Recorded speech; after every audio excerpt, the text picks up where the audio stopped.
আসসালামু আলাইকুম, কি অবস্থা সবাই? আশা করি সকলে ভালো আছেন। আল্লাহর রহমতে আমি ভালো আছি। এই যে আমাদের প্রবাসীদের কিচেন রুম, কিচেন রুম প্রায় 100 চুলো আছে। এখানে সকলে ডিউটি থেকে এসে রান্না করে, আবার কেউ হোটেল থেকে কিনে খাই। পুরো ফাঁকা এখন দুপুর টাইম, সবাই ডিউটিতে, আমাদের ডিউটি শেষ, সেই কারণে আমরা রান্না করতেছি। হামজা ভাই রান্না করতেছে, আমি সহযোগিতা করতেছি। না, আমি হলো মেন বাবুর্চি। আজকে রান্না হচ্ছে মুরগির মাংস। মুরগির মাংস ভাজি করতেছে, ভাত, টমেটো কেটে রাখছে। গরম, জিয়াদা গরম, কোনো ফ্যান নেই, এসি নেই।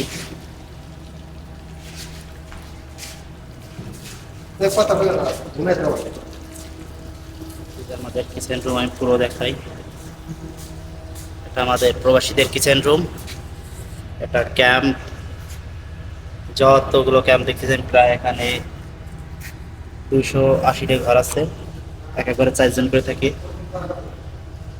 তো সবাই এখানে এসে রান্না করে। যারা ভালো পোস্টিং আছে তারা আবার হয়তো বাইরে থেকে খাবার কিনে আনে। আলহামদুলিল্লাহ আমরা অনেক ভালোই আছি, কিন্তু বাইরের খাবার একটু জানেনি যে অন্যরকম, কারণ আমরা বাইরের খাবার বেশ একটা খাই না। মাত্র ডিউটি থেকে আসলাম, আর ডিউটি থেকে এসে রান্না করছি। প্রবাস জীবন খুবই কষ্টের। প্রবাস জীবন মতো কষ্ট নাই কোথাও, যে রান্না করতেছি। ভাই রান্না করতে দেয় সারাদিন কাজ দেখে আমি আবার রান্না করতে 10 ঘন্টা ডিউটি করে এসে আবার রান্না করতে হয়। অনেকে তো 14 ঘন্টা ডিউটি করে, আবার রুমে এসে রান্না করতে হয়, আর প্রিয়জনদের সাথে কথা বলতে হয়। কাজ করতে করতে সময় চলে যায়।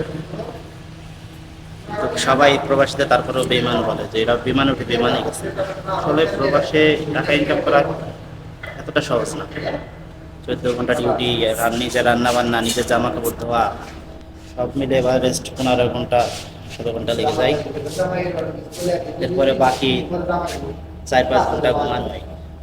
তাই প্রবাসীরা বলে যে রাতের খিদের চেয়ে প্রবাসীদের ঘুমের খিদে অনেক বেশি। আসলে কথাটা বাস্তব। দেখেন পুরো একবার শরীরে ঘাম।